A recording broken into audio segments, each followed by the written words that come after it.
well, maybe it's in your head. And it's like, well, no, tachycardia is not in your head. Correct. It's like, we've heart seen- arrhythmias are not in your And head. we've seen a you lot know? of young people that were extremely healthy, extremely like athletes that Yeah. had mild COVID that never even Yeah. made it to the hospital. It's Yeah. 4-6 months and they can't shake it off. Their mental fogness, as you said, tachycardia from just walking 10 steps. It is a real thing. But Yeah. trying to frame this in a research where we are going to measure, Yeah. it's taken us 3 months working Right. really hard with FDA to now come down to finally our final protocol and hopefully soon the approval for this.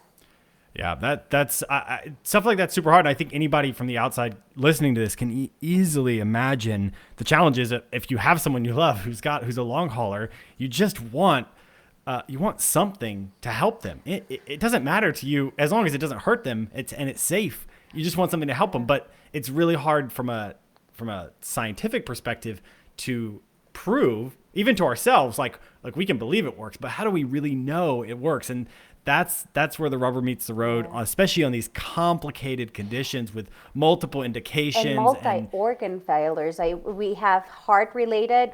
One of our cardiologists that's working actively in our expanded access trial, he is in charge of the Longhaulers diagnosed in the Texas area, and he's finding 40% of the patients that had COVID have some kind of heart-related abnormality.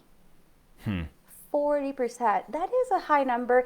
We're working with a neurologist to just pinpoint these neurological changes. Besides the mental fog, there's people that are having seizures that were completely normal before. So, and there's liver, kidney, the hypercoagulative stage that COVID is as a condition.